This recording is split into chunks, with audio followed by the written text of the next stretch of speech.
High dear students, previous ক্লাসে আমরা শুরু করেছিলাম সেক্স ডিটারমিনেশন। তো সেই সেক্স ডিটারমিনেশনে আমরা মানুষের যে সেক্স ডিটারমিনেশন সেটা পড়েছিলাম, অর্থাৎ মানুষের যে লিঙ্গ নির্ধারণ, সেই মানুষের লিঙ্গ নির্ধারণ কিভাবে হয় সেই মেকানিজমটা আমরা পড়েছিলাম। সেখানে আমরা দেখেছিলাম যে দুটো বিষয় দেখেছিলাম, এক হচ্ছে কিভাবে লিঙ্গ নির্ধারণ হয়, আর একটা হচ্ছে টেস্টিকুলার ফেমিনাইজেশন, অর্থাৎ টেস্টিস থাকা সত্ত্বেও কিভাবে তারা ফিমেল হয়।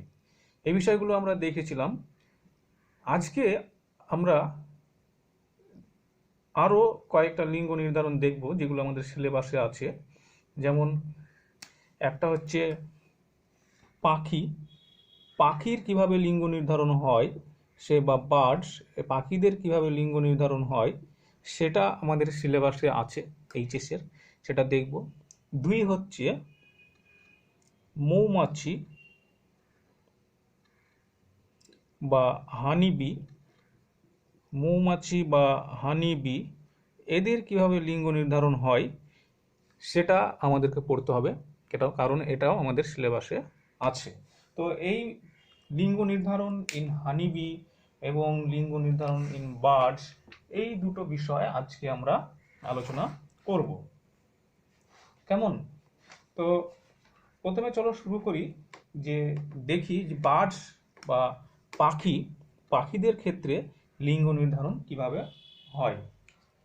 ঠিক আছে, তো পাখিদের ক্ষেত্রে লিঙ্গ নির্ধারণ বলার আগে আমরা একবার মানুষের লিঙ্গ নির্ধারণ রিমাইন্ড করে নিই। মানুষের ক্ষেত্রে আমরা দেখেছিলাম যদি এক্স এক্স হয় সেটাকে কি বলেছিলাম, যদি এক্স এক্স হয় সেক্ষেত্রে সেটা আমরা বলেছিলাম যে এটা স্ত্রী হবে, তাই তো? যদি এক্স এক্স হয় তাহলে হবে স্ত্রী, আর বলেছিলাম যদি এক্স ওয়াই হয় তাহলে এটা হবে পুরুষ, তাই তো? এবার ধরো যখন স্ত্রী সেক্স ডিটারমিনেশনের সময় গ্যামেট গঠন করবে, একটা স্ত্রী থেকে দুটো গ্যামেট থাকবে, একটা গ্যামেটে এক্স থাকবে আর একটা গ্যামেটেও এক্স থাকবে, প্লাস অটোজোমগুলো থাকবে, এখানেও অটোজোমগুলো থাকবে।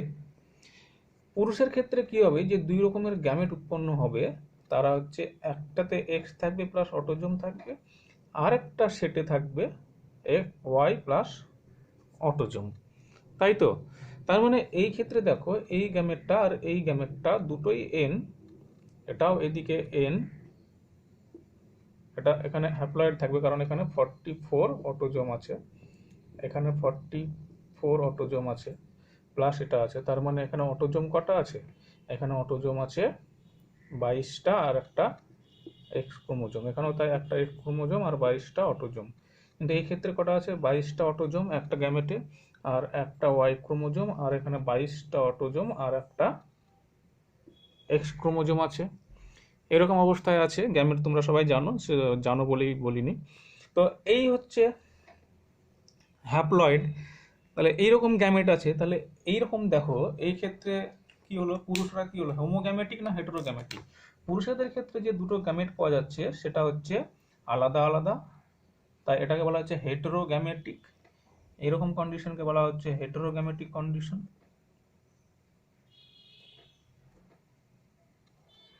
তাই তো? আর স্ত্রীদের ক্ষেত্রে দেখো যে দুটো গ্যামেটই একই রকম, তাই এদেরকে বলা হয় হোমোগ্যামেটিক, বুঝতে পেরেছো? বা হোমোগ্যামেট, এরকম গ্যামেটকে কি বলা হয়, হোমোগ্যামেট। আর এই হোমোগ্যামেটের যে কন্ডিশন সেটা বলা হয় হোমোগ্যামেটিক। তাহলে আমরা জানি যে স্ত্রী মানুষের ক্ষেত্রে যারা স্ত্রী তারা হয় হোমোগ্যামেটিক, আর যারা পুরুষ তারা হয় হেটেরোগ্যামেটিক, ঠিক আছে? এটা হচ্ছে মানুষের ক্ষেত্রে এই কনসেপ্টটা। কিন্তু যখন আমরা পাখি বিচার করছি, পাখির ক্ষেত্রে দেখা যাচ্ছে যে পাখিদের ক্ষেত্রে মানুষের ঠিক উল্টো। পাখিদের ক্ষেত্রে মানুষের ঠিক উল্টো, এই কথার অর্থ কি? তার মানে হচ্ছে পাখিদের ক্ষেত্রে হোমোগ্যামেটিক, মানুষের ক্ষেত্রে কারা ছিল স্ত্রী, কিন্তু পাখিদের ক্ষেত্রে পুরুষ যারা তারা হয় হোমোগ্যামেটিক, আর যারা স্ত্রী তারা হয় হেটেরোগ্যামেটিক। মানে পাখিদের ক্ষেত্রে মানুষের ঠিক উল্টো ব্যাপারটা দেখা যায়, বুঝতে পেরেছো? এবার ঘটনা হচ্ছে মানুষের ক্ষেত্রে যে ক্রোমোজোম, সেক্স ক্রোমোজোম, সেগুলো কি ধরা হয়েছিল? এক্স আর ওয়াই, একটা এক্স আর একটা হচ্ছে ওয়াই ধরা হয়েছিল।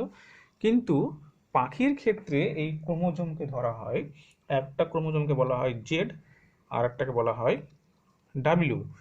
এদেরও যদি এক্স ওয়াই ধরা হতো তাহলে মানুষের ক্রোমোজোমের সঙ্গে গুলিয়ে যেত, যে কারণে একটাকে ধরা হয়েছে জেড আর একটাকে ধরা হয়েছে ওয়াই, এদের সেক্স ক্রোমোজোমকে।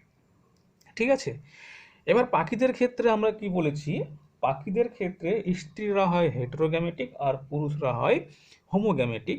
পুরুষদের ক্ষেত্রে যেরকম ক্রোমোজোমের কন্ডিশনটা থাকে সেটা হচ্ছে জেড জেড। ঠিক আছে, আর স্ত্রীদের ক্ষেত্রে যেরকম গ্যামেটিক কন্ডিশনটা থাকে সেটা হচ্ছে জেড ডাব্লিউ, কি হয়? Z W. তাহলে জেড জেড কন্ডিশন হয় পুরুষ, তো লিখেইছি জেড জেড হয় পুরুষ বা মেল, আর জেড ডাব্লিউ হয় ফিমেল। ঠিক আছে, এবার তুমি একটা জেড ডাব্লিউ আর একটা জেড জেড এদের মধ্যে যদি ক্রস করো তাহলে এখান থেকে কি হবে? জেড আর ডাব্লিউ হবে, এখান থেকে গ্যামেট কি উৎপন্ন হবে? জেড জেড উৎপন্ন হবে। তাহলে এখান থেকে ফিমেল কত হবে? এরকম জেড জেড, যেগুলো জেড সেগুলো হবে কি? হোমোগ্যামেটিক, মানে এরা হচ্ছে পুরুষ। এটার সঙ্গে এটার হলে কি হবে? জেড জেড, তার মানে এটা হবে পুরুষ। কিন্তু এইটার সঙ্গে যদি এটার হয় তাহলে কি হবে? জেড ডাব্লিউ, এক্ষেত্রে হবে এটা স্ত্রী, তার সঙ্গে এটার হলো জেড ডাব্লিউ হবে, এটা হবে স্ত্রী। বুঝতে পেরেছো? এইভাবে সেক্স ডিটারমিনেশন পাখিদের ক্ষেত্রে ক্রোমোজোম দিয়ে হয়। আমি যে তোমাদেরকে পাখিদের ক্ষেত্রে সেক্স ডিটারমিনেশন বা লিঙ্গ নির্ধারণ যেটা বললাম সেটা সম্পূর্ণ ক্রোমোজোমের উপর ভিত্তি করে বললাম। কিন্তু যে বলা হয় যে পাখিদের ক্ষেত্রে সেক্স ডিটারমিনেশন কিন্তু জিনগতভাবেও এখন ব্যাখ্যা করা যায়। তো অত ডিটেলসে তোমাদের যাওয়ার কোনো দরকার নেই। তোমরা জাস্ট এটুকুই মনে রাখো যে পাখিদের ক্ষেত্রে পুরুষরা হয় হোমোগ্যামেটিক আর স্ত্রীরা হয় হেটেরোগ্যামেটিক, মানুষের ঠিক উল্টো। ঠিক আছে, এটা হচ্ছে পাখিদের ক্ষেত্রে গেল। আর কি বলছে যে স্ত্রীদের এরপরে এগুলো পাখিদের ক্ষেত্রে, এইটুকুই মনে রাখো তাহলেই হবে। এছাড়া কিছু APT1-AHW জিন বা DMRT1 এই জিনগুলোর কথা বলা হয়। জিনগুলো তোমাদের ক্লাস 11-12 লেভেলে না পড়লেও হবে, যদি পারো তো পড়ে রাখবে। ঠিক আছে, বলা হচ্ছে যে পুরুষ হওয়ার জন্য যে দায়ী যে জিনটা সেটা হচ্ছে DMRT1। ঠিক আছে, DMRT1। আর এটা কোন ক্রোমোজোমে থাকে? বলছে এটা জেড ক্রোমোজোমে থাকে। আর একটা কি বলছে? FET1, এটা একটা ক্রোমোজোম। আর একটা হচ্ছে ASW, এটা একটা ক্রোমোজোম। যে ক্রোমোজোমগুলো কোথায় থাকে বলছে? বলছে এই দুটো ক্রোমোজোমই থাকে ডাব্লিউ ক্রোমোজোমে। তাহলে কোনো একটা পাখি পুরুষ হবে না স্ত্রী হবে সেটা ডিপেন্ড করছে কার উপরে? যে DMRT1 এই ক্রোমোজোমটা যেহেতু জেড ক্রোমোজোমে থাকছে, আবার পাখিরা কি হচ্ছে? পাখিরা হচ্ছে হোমোগ্যামেটিক, তাই তো? পাখিরা পুরুষ হচ্ছে হোমোগ্যামেটিক, তাহলে পুরুষ যদি হোমোগ্যামেটিক হয় তাহলে জেড জেড থাকবে। তার মানে একটা পাখি যদি পুরুষ হতে চায় তাহলে এই DMRT1 একটা জেডে একটা আর একটা জেডে একটা, তাহলে একটা একটা কটা হলো? দুটো।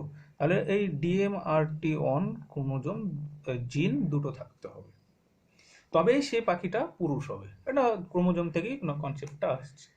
আর বলছে FET1 এবং ASW, avian sex linked sex specific W linked, এই ক্রোমোজোমগুলোর ফুল ফর্ম দ্য ASWর। তো বলছে যে এই ক্রোমোজোমগুলো কোথায় কোথায় থাকে? FET1 আর ASW বলছে এইগুলো ডাব্লু ক্রোমোজোমে থাকে। অর্থাৎ যদি ডাব্লু ক্রোমোজোম থাকে তাহলে সেখানে এই দুটো জিন থাকবে। আর বলছে এই দুটো জিন হচ্ছে স্ত্রী হওয়ার জন্য দায়ী। তার মানে কি? যদি ডাব্লু ক্রোমোজোম থাকে তাহলে সেখানে এই দুটো জিন থাকবে, আর এই দুটো জিন থাকলে তারা কি করবে? তারা হচ্ছে স্ত্রী পাখির ইন্ডিকেট করবে, স্ত্রী পাখি ডিটারমিনেশন করবে। বুঝতে পেরেছো? তো এইগুলোর ফুল ফর্ম আছে, ফুল ফর্ম মনে রাখতে পারলে রাখবে। এই যে AVT1 এটাকে বলা হয় তোমার হচ্ছে ফিমেল ফিমেল এক্সপ্রেন, কি একটা নাম আছে, এটাকে বলা হয় তোমার ফিমেল এক্সপ্রেস ট্রান্সক্রিপ্ট 1, এটাকে বলা হয় ফিমেল এক্সপ্রেসড ট্রান্সক্রিপ্ট 1। SW কে বলা হয় তোমার avian sex specific W linked, avian sex specific W linked বলা হয়। ঠিক আছে, তো এইগুলো নিয়ে অত হেডেক নেওয়ার চাপ নেই। যদি মনে করো যে মনে রাখতে পারছো, তাহলে এইগুলো মনে রাখবে, এই পার্টটা যেটা এখন বললাম জিন দিয়ে। যদি মনে হয় যে না কষ্টদায়ক হচ্ছে, তাহলে চাপ নেওয়ার কোনো দরকার নেই। যেটা ক্রোমোজোম দিয়ে বললাম যে একটা জেড পুরুষ আর ZW স্ত্রী, এইটুকু মনে রাখলেই হবে ক্লাস 11-12 জন্য। ঠিক আছে, আর যদি কারো মনে হয় যে না এটা আমার কোনো সমস্যা হচ্ছে না, তাহলে এটা মনে রাখতে পারো, তাহলে সেটা অবশ্যই ভালো দিক। ঠিক আছে,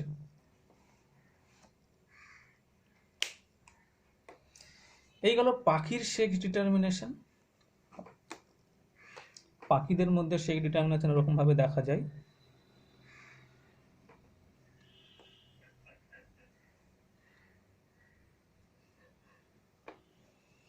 এবার বলা হচ্ছে মৌমাছি বা হানি বি।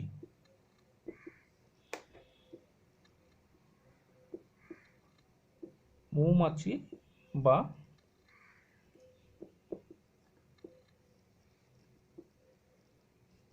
হানিবি, মৌমাছি বা হানিবি এদের ক্ষেত্রে কিরকম সেক্স ডিটারমিনেশন দেখা যায়? মৌমাছি বা হানিবি এদের ক্ষেত্রে যে সেক্স ডিটারমিনেশনটা দেখা যায়, এদের ক্ষেত্রে অপুংজনি দেখা যায়। অপুংজনি মানে কি?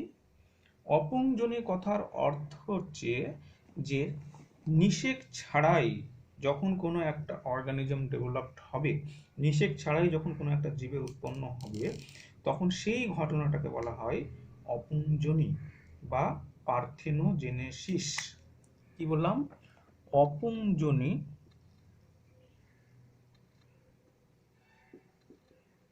বা বাংলায় এটাকে অপুংজনি বলে, ইংলিশে বলা হয় পার্থেনোজেনেসিস।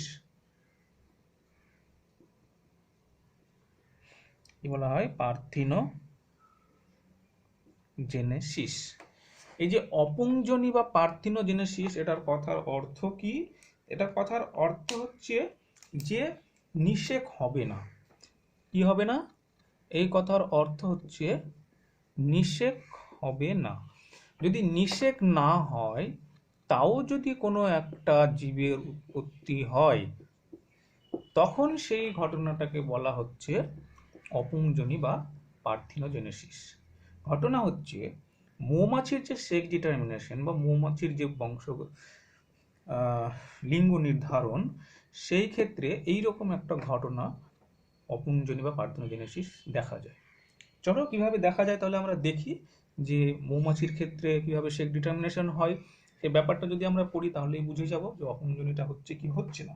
ঠিক আছে, বলছে মৌমাছির ক্ষেত্রে বংশ লিঙ্গ নির্ধারণে দেখা যাচ্ছে যারা টুয়েন হয়, টুয়েন মানে তোমরা জানো ডিপ্লয়েড, যারা ডিপ্লয়েড হয় তারা হয় স্ত্রী হয় অথবা শ্রমিক মৌমাছি হয়।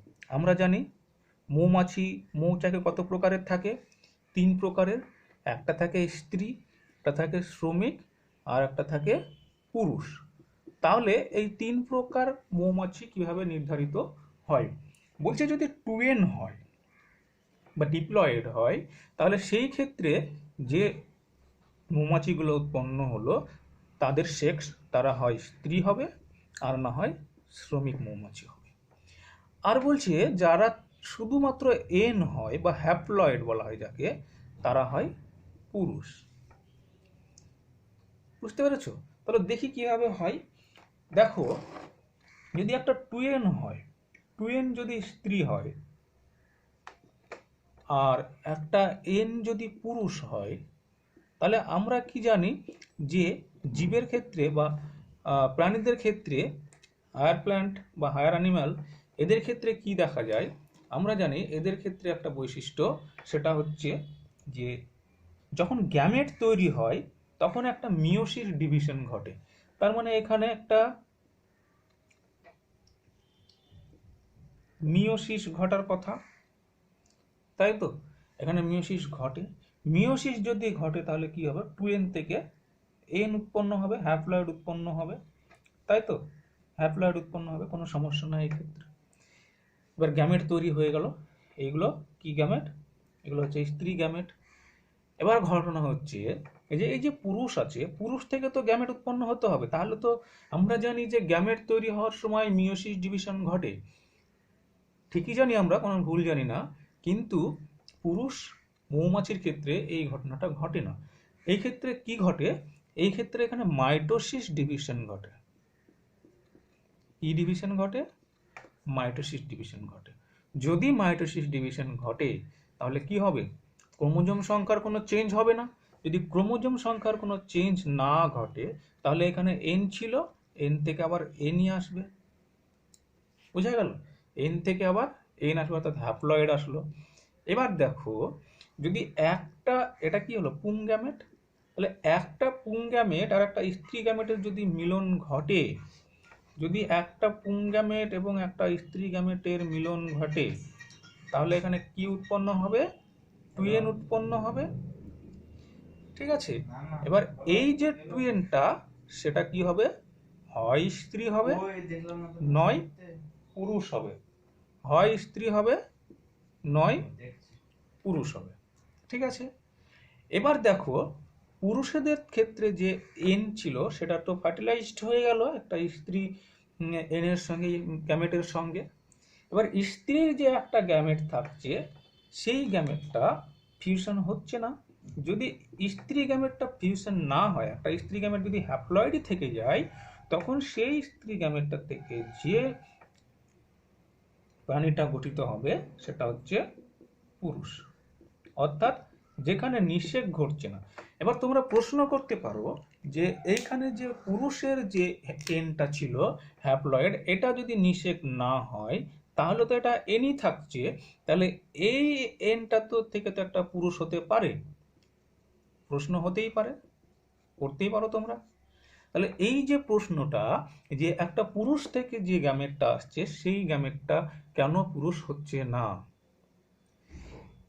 এই যে পুরুষ থেকে আসা যে গ্যামেটটা সেটা কখনোই পুরুষ হবে না, ঠিক আছে? এই কনসেপ্টটা থাকতে হবে, কারণ একটা মেল গ্যামেট, একটা মেল কখনোই একটা মেলের জন্ম দিতে পারে না, ঠিক আছে?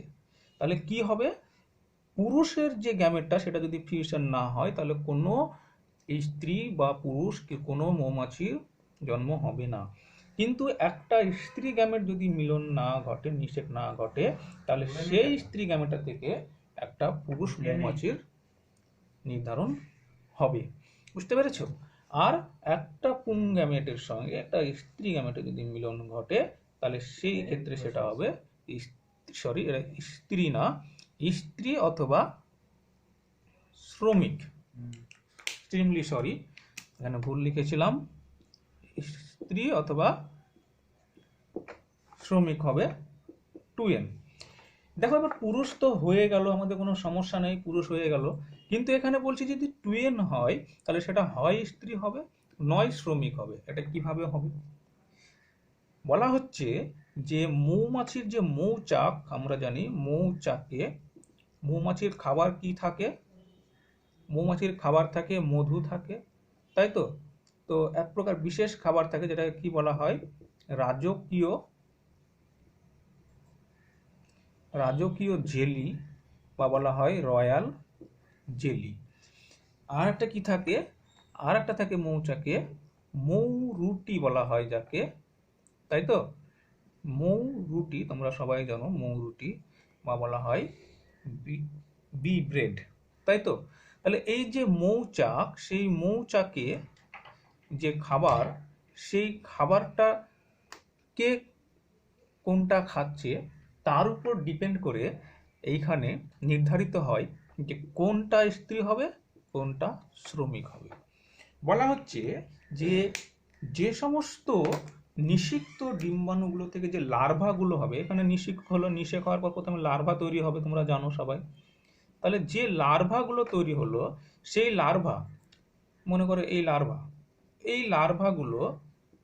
লার্ভাগুলো রাজকীয় জেলি খেয়ে বেঁচে থাকবে, যাদেরকে রাজকীয় জেলি খাওয়ানো হবে।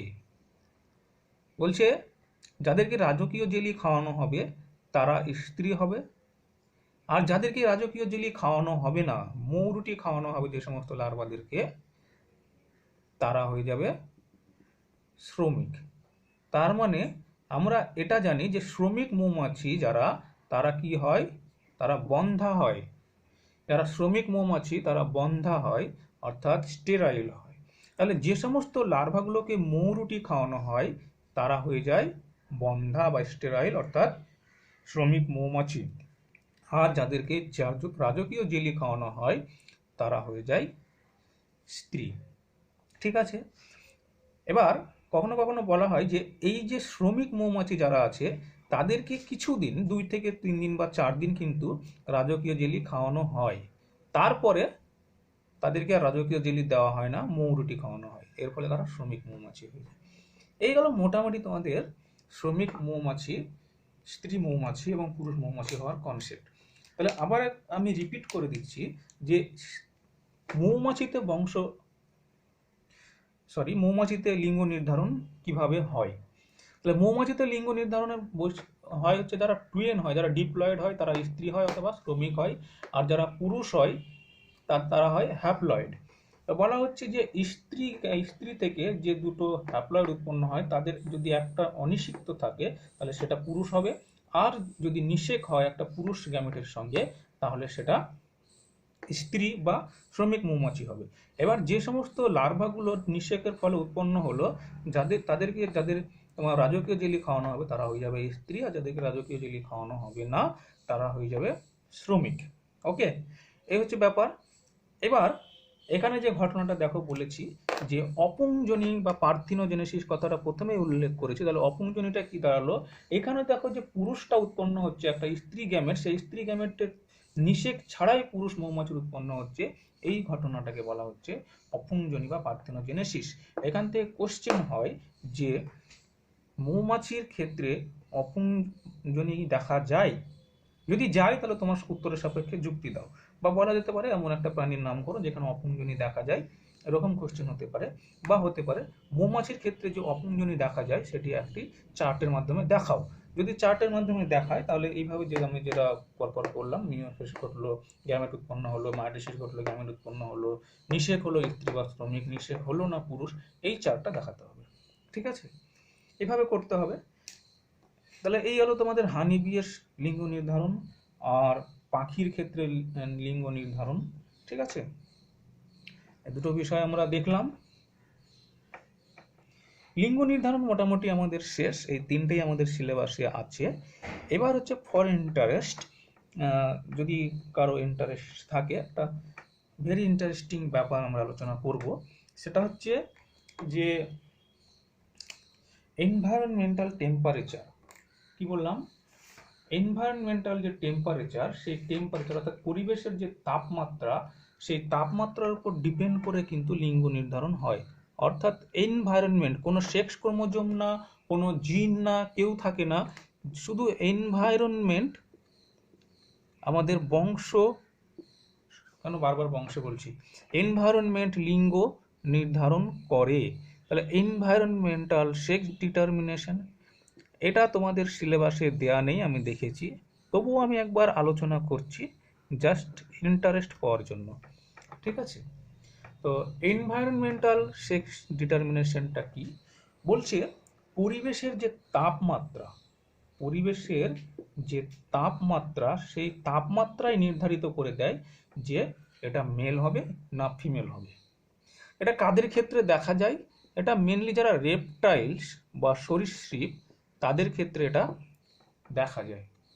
ঠিক আছে,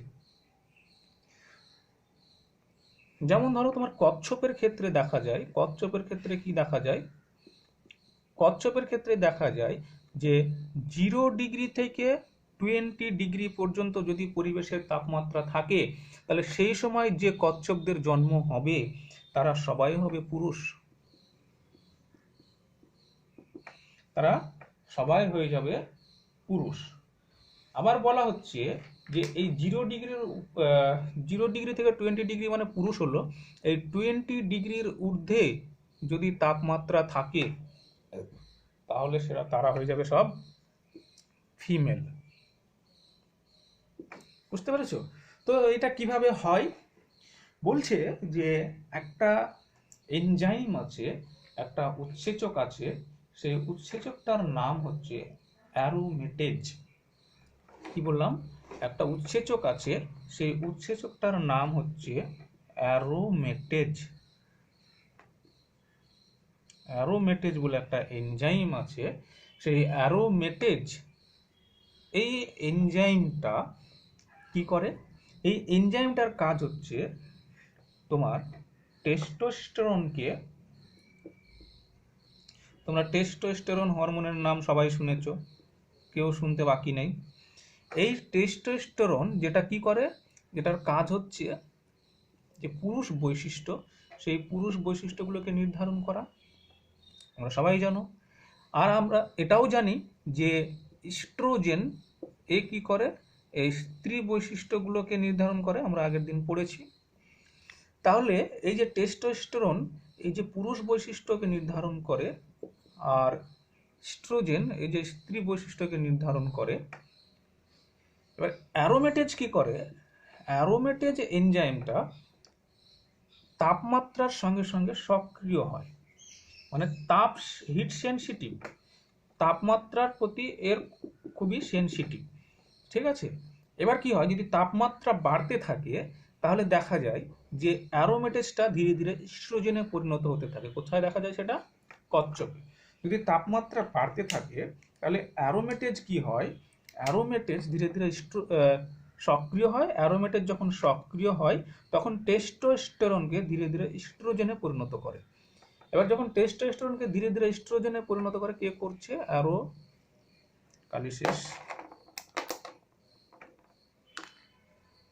অ্যারোমেটেজ এ করছে।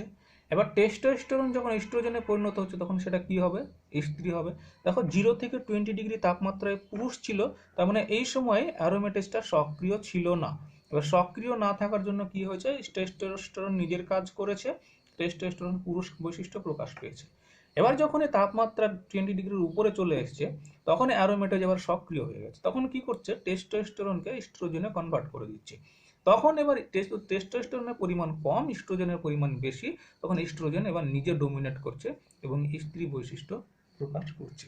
এইভাবে এনভায়রনমেন্টের যে তাপমাত্রা, সেই তাপমাত্রা কিন্তু লিঙ্গ নির্ধারণ করতে পারে। সেটা কাদের ক্ষেত্রে দেখা যায়? সেটা হচ্ছে রেপটাইলস বা সরীসৃপদের ক্ষেত্রে দেখা যায়, কচ্ছপের ক্ষেত্রে, অলিগেটরস অর্থাৎ কুমির যে নাম শুনেছ, কুমিরদের ক্ষেত্রে এরকম কি বলবো লিঙ্গ নির্ধারণ দেখা যায়, যেটা হচ্ছে এনভায়রনমেন্ট একটা বড় ফ্যাক্টর, সেখানে এনভায়রনমেন্ট সেটাকে নির্ধারণ করে। বুঝতে পেরেছো? এই হলো আমাদের মোটামুটি সেক ডিটারমিনেশন। এখন যেটা বললাম সেই বিষয়টা ফর ইন্টারেস্ট বললাম, যদি কারো ইন্টারেস্ট হয় সে মনে রাখতে পারো। কারো যদি মনে হয় যেহেতু ক্লাস 12-এর সিলেবাসে নেই, মনে রাখতে পারবো না, তাহলে তাকে চাপ নিতে হবে না, মনে রাখতে না চাইলে নাও রাখতে পারো। ঠিক আছে? এবার দেখো, আমি বললাম যে আমাদের সেক ডিটারমিনেশনের চ্যাপ্টার কমপ্লিট, এখানে আর পড়ার বিষয় নেই কিছু। ঠিক আছে, কমপ্লিট, কিন্তু একটা কনসেপ্ট আমাদের ইনকমপ্লিট এখানে রয়ে গেছে। একটা প্রশ্নের অ্যান্সার আমাদের এখন আমরা পাইনি, সেই প্রশ্নের অ্যান্সারটা, সেই কনসেপ্টটা আমরা কমপ্লিট করে এই আজকের পড়াটা শেষ করব। ঠিক আছে? দেখো কি সেই কনসেপ্টটা। আমি বললাম তোমাদেরকে যে এক্স এক্স এরা হয় স্ত্রী, মানুষের ক্ষেত্রে বলেছি, আর এক্স ওয়াই এরা হয় পুরুষ। গুড, কোনো প্রশ্ন নাই। কিন্তু তোমরা কি জানো যে এইরকমও মানুষের ক্রোমোজোম সংখ্যা দেখা যায়? এক্স এক্স ওয়াই এরকম দেখা যায়, এক্স জিরো মানে একটাই এক্স আছে, এরকম দেখা যায়, এক্স এক্স এক্স হয়, এরকমও দেখা যায়। তাহলে এই রকম যে ক্রোমোজোম সংখ্যাটা দেখা যাচ্ছে, তাহলে এই ক্ষেত্রে কি হবে? এই ক্ষেত্রে দেখো দুটো এক্স আছে, এখানে আছে তিনটে এক্স, এখানে আবার একটাই এক্স আছে। আবার স্ত্রীর ক্ষেত্রে দেখো দুটো এক্স আছে, পুরুষের ক্ষেত্রে দেখো একটা এক্স আছে। এবার ঘটনা হচ্ছে যে পুরুষের ক্ষেত্রে তোমরা দেখতে পাচ্ছ যে একটা এক্স, আর স্ত্রীর ক্ষেত্রে দেখতে পাচ্ছ দুটো এক্স। তবুও একটা স্ত্রীকে যদি দেখো তো এরকমই দেখতে পাবে, একটা পুরুষকে যদি দেখো তাও এরকমই দেখতে পাবে। এদের বৈশিষ্ট্যে তেমন কোনো পার্থক্য থাকে না, শুধু সেক্সের পার্থক্য ছাড়া। তাহলে এই যে কোনো পার্থক্য থাকছে না, এটা কেন হচ্ছে? আমরা তো এটা জানি যে যেগুলো এক্স ক্রোমোজোম, মানুষের যত জিন, ম্যাক্সিমাম যে জিনগুলো সেটা হচ্ছে এক্স ক্রোমোজোমে অবস্থান করে, ওয়াই ক্রোমোজোমের সামান্য কটা হল্যান্ডিক জিন থাকে, তাই তো? সেই জন্য এক্স ক্রোমোজোমকে আবার সেক্স ক্রোমোজোমও বলা হয়, কারণ এখানে সমস্ত জিনগুলোই থাকে, একটা স্ত্রী বা পুরুষের সমস্ত জিনগুলো এক্স ক্রোমোজোমেই থাকে। ঠিক আছে?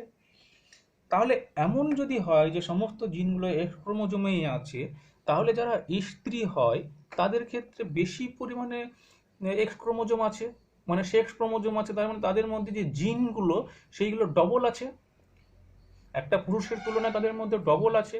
তাহলে তারা ডবল ক্যারেক্টার কেন প্রকাশ করে না?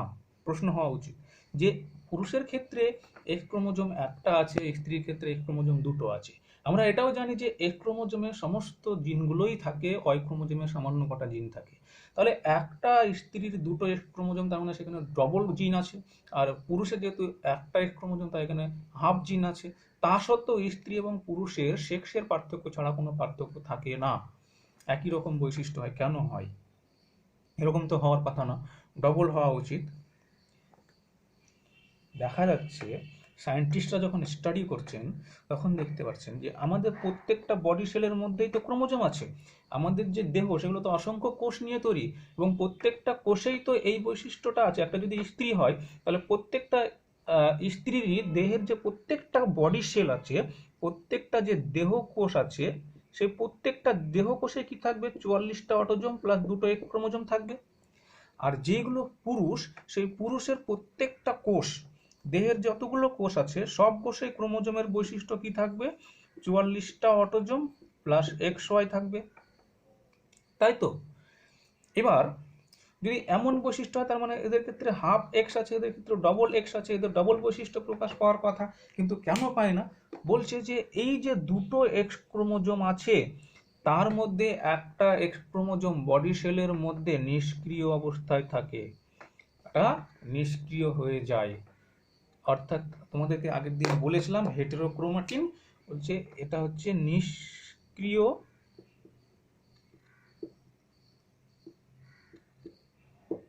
হেটেরোক্রোমাটিন অবস্থায় থাকে। পুরোটা লিখলাম না, নিষ্ক্রিয় হেটেরোক্রোমাটিন অবস্থায় থাকে। যখনই নিষ্ক্রিয় হয়ে থেকে যায় তখন এ কিন্তু আর কোনো কিছুতে পার্টিসিপেট করে না। যখন পার্টিসিপেট করছে না তখন কি হচ্ছে? একটা এক্স ক্রোমোজোম পার্টিসিপেট করছে। তাহলে এবার দেখো, পুরুষের ক্ষেত্রে একটা এক্স ক্রোমোজোম, স্ত্রীর ক্ষেত্রে একটা এক্স ক্রোমোজোম। অ্যাকচুয়ালি থাকছে দুটো এক্স ক্রোমোজোম, কিন্তু পার্টিসিপেট করছে কটা? দেহ সেক্স গঠনে বা দেহ গঠনে একটা এক্স ক্রোমোজোম। ঠিক আছে?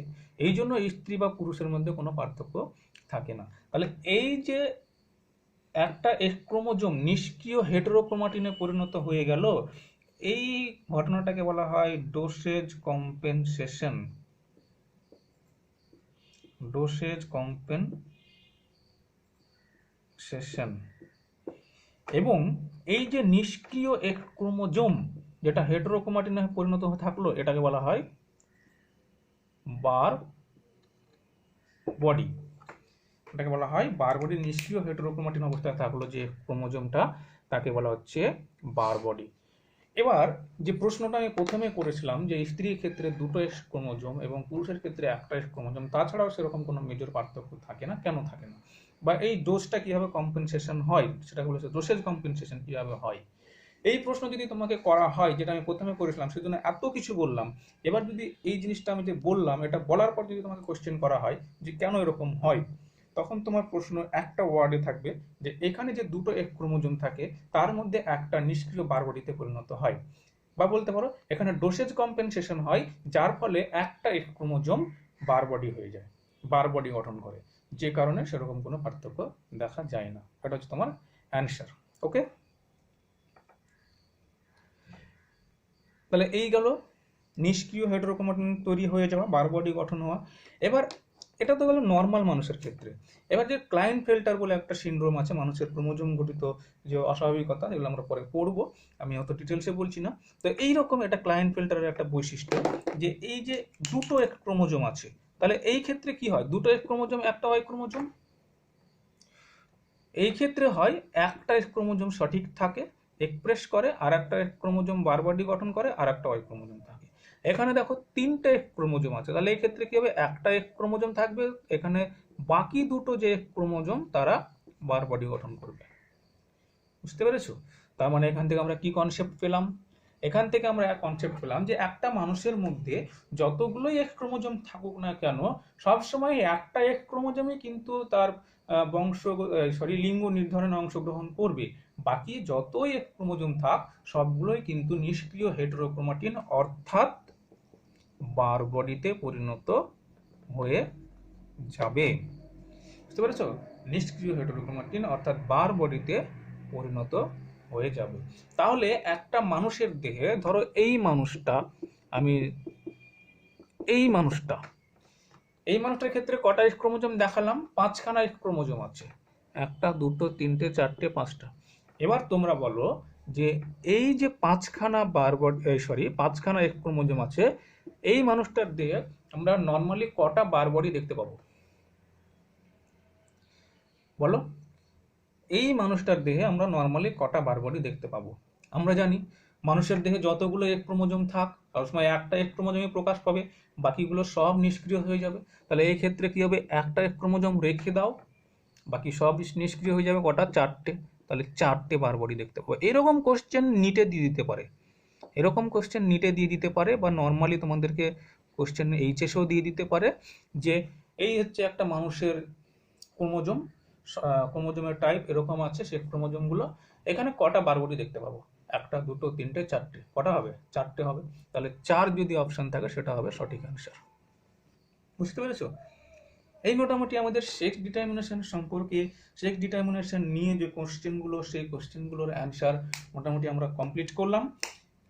ক্লাস 11-12 জন্য আমাদের এটুকুই যথেষ্ট। এরপরে আরও ডিটেলসে আছে, এগুলোকে আরও ডিটেলসে স্টাডি করা যায়, সেইগুলো আমরা যখন উঁচু ক্লাসে উঠবো, হায়ার ক্লাসে যাব, সেখানে আমরা আরও ডিটেলসে পড়বো। ঠিক আছে?